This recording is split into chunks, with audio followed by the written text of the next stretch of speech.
You're going to tell me that's not a cat? The Jenkins got a cat in their motel room. Stephanie, tell me that's not a cat. Tell me that you didn't get a stray cat from the motel parking lot and bring it into your motel room with 7 humans living in it. First of all, you're not even allowed to own animals anymore because of how horrifically you dumped the last ones you had. Let us not forget about Milo. I would literally not even be surprised if they have a cat. I would not be surprised because Stephanie's decision making is so poor. We have actually not yet seen a good decision made ever. Not a single one. She married a pedo after she was told by his mother not to marry him. She then had kids with him. She then was served divorce papers by him and refused to sign them. She let him do things to the daughters. She moved her daughters into Drew's 1-bedroom apartment. That they didn't know that man. Okay, but real quick before we even get into this tea, bestie, where are you watching from and what time is it right now? Drop it in the comments, I'm nosy. And if you haven't already, go ahead and like, subscribe, and turn on notifications because, girl, you already know the tea stays piping hot over here. Okay, let's get into it. So, apparently Stephanie Jenkins might have, wait for it, a new cat. Yeah, a whole new cat. And girl, when I first saw that clip, I was like, hold up, is that even a cat? It looked kind of fuzzy, kind of small, but honestly, at first glance, I thought maybe it was like a stuffed animal or something. But then you notice the eyes. You know that creepy little glow cats get in low light? Yeah, that little demon eye sparkle. That's what gave it away. And no hate to my cat lovers out there. I love cats too, okay? But these viewers, y'all are detectives because how did you even catch that? I swear, some of you need to work for the FBI or something. Anyway, people are saying Addie, she's off to the right of the frame, is playing with something furry. And you can see Stephanie trying so hard not to show it. But bestie, the eyes gave it away. You can literally see the reflection when the light hits. Boom, glowing cat eyes. So, yeah, the internet thinks she's got a cat now. And honestly, it does look like one. She has a cat. Yep, she has a cat. I know, I posted yesterday about how she literally doesn't post cleaning videos anymore because Drew does them better. And then there she goes and she posts a cleaning video. But, did you guys see? She literally posted this cleaning video and it's dark in the room. So she probably thought that she was okay, but I think she forgot that cat's eyes reflect light. So everyone can see the cat's eyes, for sure. And this thing is moving by itself, so it's an animal. And Addie is over on the couch playing with it. Now, Janky. Didn't you already have a cat that you let go of? And by let go, I mean you threw it out in the dumpster and poured hot boiling water on it and just abandoned it. And didn't you do that because you had to go into the homeless shelter motel thing? But now we're in the homeless motel shelter, and we got a new cat. But here's where things get kind of messy, okay? Because Stephanie has been going online saying she's living in this terrible situation, like a motel or shelter or whatever, and struggling to get by, making what she calls these struggle meals. But girl, with grass-fed beef, be so for real, that's not a struggle meal, that's Whole Foods on a budget. But anyway, if things are that bad, why do you have a cat? How does that make sense? You can't afford basic stuff, but you're out here adopting pets. Make it make sense, please. Girl, you played yourself. And then the thing moves. Not just a little, actually moves.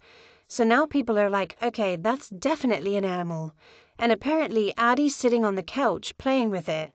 So yeah, seems pretty obvious. But wait, didn't she already have a cat before? The one she allegedly got rid of. And by got rid of, I mean the rumors are really disturbing, y'all. People say she tossed it out and poured boiling water on it before abandoning it. I don't even like saying that out loud, it's that gross. And she supposedly did all that because she was moving into this shelter thing and couldn't keep animals. But now she's in another shelter or motel situation, and suddenly she's got a new cat. Girl, what? Not to mention, I'm pretty sure she's not even allowed to have animals anymore because of that whole situation. So if that's true and she brought in a stray cat from the motel parking lot or something, that's just reckless. Not only is she just not supposed to have animals because she like endangers them, but also, if you're gonna get a cat anyway, why didn't you just take the cat that you already had and bring it with you?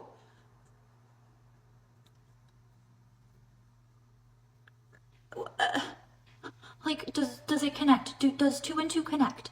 Because, like, why did you do that to that cat just to literally get another cat? Also, you are in a one-room motel room for 7 people. Those 7 people have to smell the cat litter? I don't know if you guys have had cats before, but it doesn't smell good. Like, they're cuddly, they're cute, but it doesn't necessarily smell good unless you're like actually watching every second of that cat and making sure that you clean up after that cat as soon as they're done doing their business. I've had a cat my entire life. I've had multiple cats. So what the fuck, Janky? What are you doing? What are you doing? Did you get yourself a cat so that you feel better about your crash out? Or did you get it for the kids? Did you get it so the kids feel better about your crash out? Or did you get it so that they feel better about the fact that you guys get takeout meals and get like all of this stuff from outside and they just get the homemade stuff, the struggle meals? Why did we get them a cat? What is happening? What is happening? So if you want to see more content like this, please go ahead and follow me. I would love to have you, as well as like this video so that it gets pushed out to more people. I would love to hear what you have to say in the comment section. And like Janky says, bye-bye now. Also, there are like 7 people in that one room. 1 room, 7 humans. And now a cat too. The litter box alone. Ugh. Like, I love cats, but if you've ever had one, you know that smell hits different. Unless you're cleaning constantly, that room's gonna smell like, yeah, not great. And it just makes you wonder, did she get the cat to make herself feel better? Or was it like, oh, the kids are sad, let's get a cat? Because either way, it's giving chaos. The kids are already living in a tight space, eating these weird little meals, and now they've got a cat to worry about too. Like, priorities, bestie. And real talk, it's not even shocking anymore because, let's be honest, when have we ever seen Stephanie make a good decision? Like, name one. Oh, wait. She allegedly married a literal predator after being warned not to by his own mother. Then she had kids with him.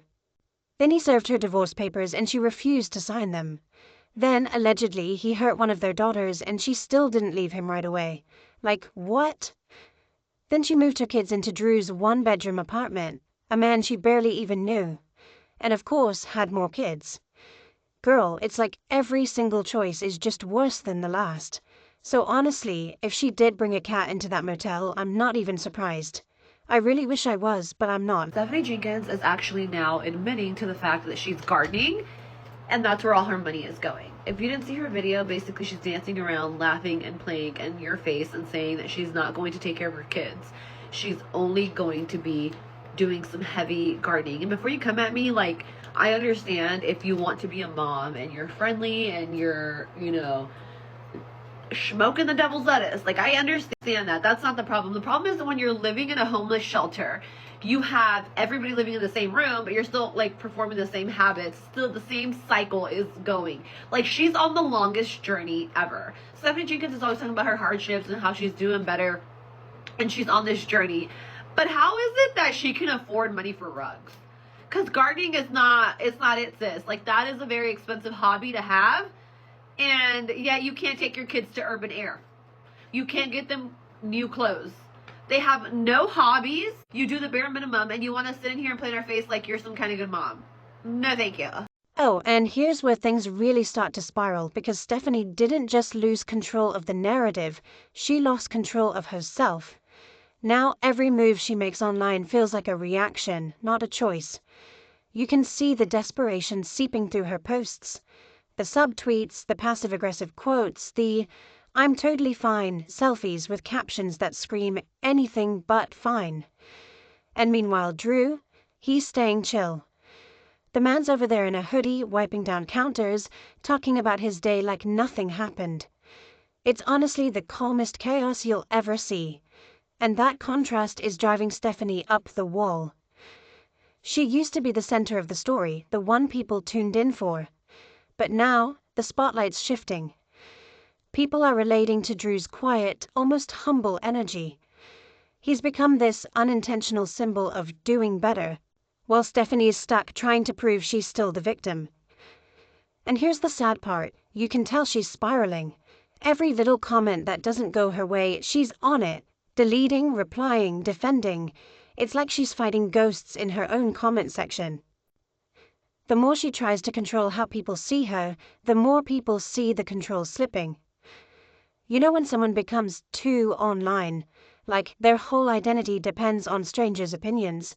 That's Stephanie right now. Every reaction, every post, every video feels like it's for the algorithm, not for herself. And the internet, it's unforgiving. Once people sense that desperation, they pounce. Suddenly, the sympathy turns into mockery. The same audience that once rooted for her is now rolling their eyes, saying things like, "Girl, just log off." But honestly, this is what happens when real life becomes content, when validation becomes currency. At some point, you start performing instead of living, and that's exactly what we're watching with the Jenkins. It's not just a messy breakup or a public meltdown. It's a real-time identity crisis, streamed for views. And whether you love her or can't stand her, it's hard not to feel a little sorry for her. Because underneath all that defensiveness and ego is someone who just doesn't know who she is without the drama. So yeah, the tables have turned, and maybe they needed to. Drew from the Resilient Jenkins has fans. Like, I am so shocked with what's going on at the moment. I've seen videos of women saying that they pretty much like Drew's content, that they prefer to see his content over Stephanie's content. He's more likable. Stephanie's content is usually pretty angry and she does blaming everybody for everything. But Drew, on the other hand, he does pretty much more chill content. They say that he's a likable guy. And I'm just in shock. And some people are starting to stand up for him. Like, they are blaming on the way that they live on Stephanie. That apparently before Stephanie moved in, Drew was like doing his own thing. His house was always clean. And I'm just like, I don't understand. Like, are we watching the same person?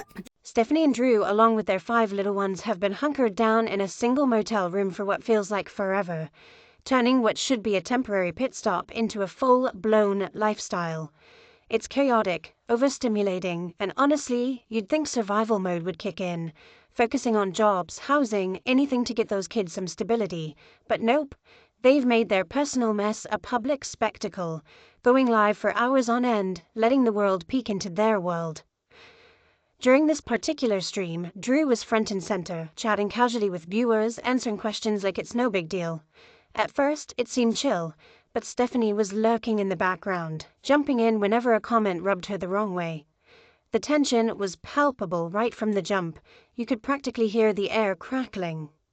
Do we not remember that he's a deadbeat dad? Like, remember when they first blew up, the mother of his first child came on to tell us that he hasn't paid child support, that he pretty much ignores his first son. He doesn't want to have a relationship with him. Do we ignore the fact that Drew told us from the very beginning that he did not want to get a full-time job? Like, women standing up for him is something that I never thought would happen because he's such a deadbeat dad and he's so lazy. Like, remember, the only reason he has a job is because he is having to pay for child support, which I think he's a little bit behind on it. Like, let me know if I'm wrong, but I think he's like a month behind or something. Drew having fans is not something that I thought would ever happen, but let me know, what do you guys think? Are you guys surprised that he has fans? Are you guys surprised that there's women standing up for him? Let me know what do you think in the comments. Don't forget to like my video, share it, and follow me for more Cheeseman and True Crime. Things got interesting when the chat turned to Drew's job history. He leaned back with this casual confidence, almost proud, as he shared that he's been in grocery retail for 12 to 13 years. He even mentioned with a tiny smile that he used to be a night crew manager for 8 years, then a dairy manager for 1.5 years. It sounded like someone who's got a solid track record, right? He started his current gig 4 or 5 months ago, labeled as night foreman or something similar. But then, bam, a viewer drops a suggestion like a mic. Why not switch to construction? It pays way better. We're talking $2,000 or $3,000 a week. And Drew? He straight up agrees, acknowledging the money potential. But in the next breath, he shuts it down. I don't want to do construction. He even added that if he'd wanted that life, he would have jumped in at 18. Hold up, you're admitting there's a golden ticket to change your family's situation, lift everyone out of this motel limbo, and your reason is just, nah? With 5 kids depending on you, that choice feels heavier than laziness. It's like neglect wrapped in a cozy blanket of excuses. Those little ones probably believe mum and dad are grinding every day for a better tomorrow, but one day the truth might hit them like a freight train, that there were paths untaken, options ignored. And that betrayal, oof, it's the kind that lingers. All right, everybody, you know the drill. Let's watch these quick clips from the Brazilian Jenkins' most recent TikTok, and then we'll talk about it. I didn't realize at Dr. Appointment, I had to go directly after I dropped the kids off to school, just head right to that appointment. I've now officially been here for 2 hours. I'm hungry. Well, let's give Stephanie a huge round of applause for finally taking her infant to see a doctor. Stephanie, this isn't very HIPAA of you. I'm just kidding. I'm happy that she finally took her daughter to see a doctor. I feel like she would get a lot more support if she stopped yelling at the people that viewed her videos and are concerned for her children, and either shared what was going on with them or don't share what's going on with them. To be honest, it's not really the public's business what is and what isn't going on with her children's medical situations, but I just find it ironic the way people were concerned about her baby's eyes, probably before she was, and she yelled at everyone just to turn around and share all of their medical information continuously. From there, the conversation veered into why their motel room blinds are always drawn tight. Drew explained there's this creepy person who sometimes parks themselves right across from their window, just staring in. So, his fix? Keep everything shut, no sunlight streaming in, no fresh air circulating, turning the space into this dim, stuffy cave. Imagine living like that. No natural light to brighten the mood, no breeze to clear the heaviness. It's claustrophobic, almost symbolic of how they're existing in emotional darkness too, trapped in a cycle of tension that weighs on everyone, especially the kids who deserve to play in the sun, not hide from shadows. Shifting gears, Drew opened up about his work schedule at Safeway. He aims for 40 hours a week, but admitted he sometimes dips out early, landing around 37 or 38. But then he casually mentioned trying to work about 4 hours a day. Wait, do the math, folks. 4 hours daily barely scrapes 28 hours weekly. Yet he said it with such certainty, like he's out there hustling non-stop. It was one of those moments where you pause and replay because the numbers just don't add up, and it highlights this comfort in doing the bare minimum while the family bears the brunt. It's frustrating to watch, knowing potential is sitting right there, untapped. Of course, no Jenkins Live is complete without circling back to hate comments. A viewer asked if Drew's cool with folks volunteering as mods to scrub the negativity, and he brushed it off with a chill vibe. Nah, I don't mind it. It's life comedy. Calling trolls life comedy, that's a wild take, especially when, from the background, Stephanie's voice erupts, loud, laced with swears, railing against random commenters like they're personal enemies. The contrast was stark. Drew laughing it off, detached and calm, while Stephanie spirals into rage, her words sharp as knives. You could sense the imbalance in their dynamic, this push-pull where one's unfazed and the other's unraveling. It made the whole stream feel like an awkward front-row seat to emotional exhaustion, the kind that leaves you cringing through your screen. But wait, it gets more tone-deaf. You know what I find interesting is there's like still this huge debate with Desiree getting the GoFundMe money and all that stuff. And first of all, this is not the point of this video, but I would just like to remind everyone that most of you guys that are whining did not donate. So if you did not donate, then you need to STFU, okay? Thank you. Second, I just see people complaining about GoFundMes in general. I saw someone call TikTok Beg Talk specifically. And here's the thing about that. So everyone's worried about losing food stamps, right? In a world without food stamps, GoFundMe type, like pulling money together is going to be a very, very regular occurrence and like the only way that people will survive. So giving food to each other, giving money for food to each other, that's like the only option that there's going to be. So it's really funny that I see some people who are worried about losing food stamps are also the same people complaining about Desiree getting a GoFundMe when you do not know how soon you're going to be someone who's going to need financial help. So just think about that. Think how karma works. Whether you call it karma or not, this whole like idea of karma is a real thing. So just think that through. Drew casually drops that he's eyeing a YouTube channel launch. Why? He doesn't want to overload his TikTok with gig work videos like cleaning content or whatever, so he'll shunt that to YouTube. Meanwhile, he's got a cramped motel set up, inconsistent hours, and 5 kids in the mix. But sure, let's prioritize content creation over, say, steady income or a real home. The priorities here are so skewed it almost hurts. Worrying about platform clutter while the kids navigate instability. Come on. And just when you think it's settling, he pivots to gardening and how he takes sobriety super seriously, which is admirable on its own. But the chat picked up on something off. Drew kept sniffing off camera, prompting whispers in the comments about whether he was using something during the live.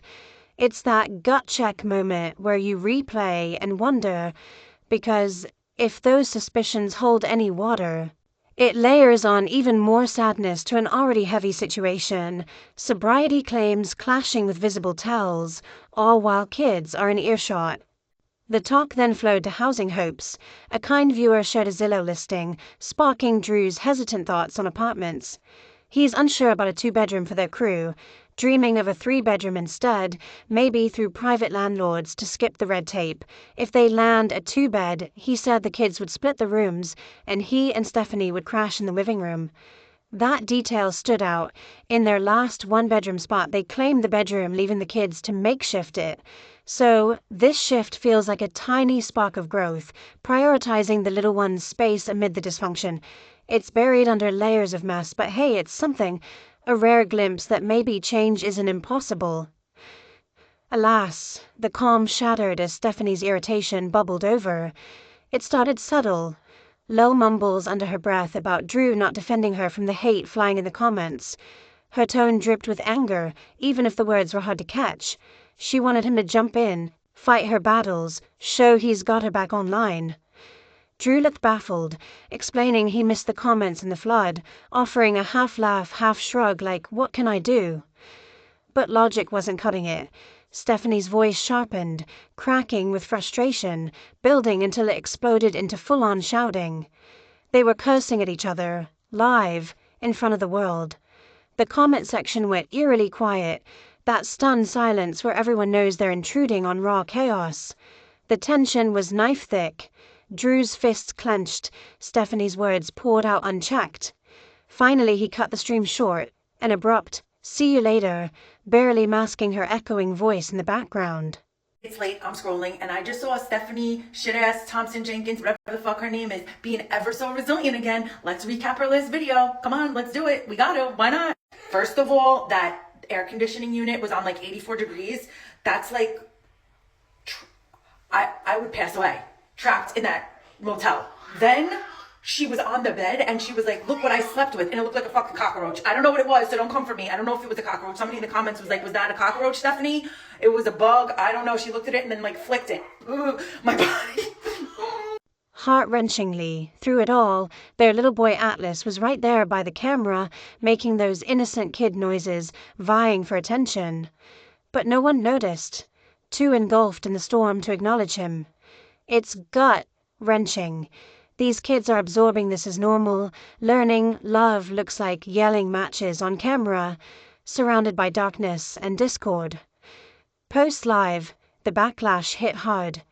Viewers slammed the couple for chasing online drama over their children's well-being, fueling long-standing suspicions of neglect. Stephanie's always painted Drew as antisocial, camera-shy, avoiding social media spotlight. But this stream flipped the script. He was comfy, engaging, laughing it up, while she seemed on edge, controlling the narrative. It raises eyebrows. Was she worried about what he'd spill unchecked? Every time he speaks freely, her panic amps up like she's guarding secrets. At the end of the day, these are adults with chances to pivot, grab better jobs, secure housing, build stability. Yet they opt for lives filled with rants, fights, and sympathy seeking from strangers. I can't take it. Okay. Then she made like these yogurt bowls. Her daughter in the background was like licking it like, what is this? Ugh. Then she was so grateful for the energy she got because she needed that energy to take the baby to the doctor. And of course, she showed us where she was going. She showed us that she was taking the baby to the eye doctor, which thank you, Lord Jesus, she did take the baby to the eye doctor. So I got to give her props for that. But the burping, I just can't. And I will though. So come for me all you want, but I will. I can't, but I will. Meet me in the comments as usual. What did I miss from that video? Oh yeah, Drew came home with groceries, which we know he didn't pay for them. The stamps paid for them, which, whatever, the babies are fed, so who gives a fuck who pays for the food, as long as they're getting fed, right? I don't care, whatever it is, whatever they're doing. I saw goldfish in there, though. That's probably a nice treat for them, you know, since they're living in the Roach Motel still, for no fucking reason. It's the kids who pay the price, trapped in tension, witnessing ego and addiction erode their family. Imagine growing up thinking your parents gave it all, only to uncover they chose comfort over effort. So, the big lingering question, if Drew and Stephanie truly prioritize their family, why do their choices keep chipping away at it? From the outside, it screams pride and attention over progress. This one stuck with me, wildest Jenkins saga yet. What do you think? Spill your takes in the comments. I can't wait to read them. Thanks for watching. Catch you in the next one.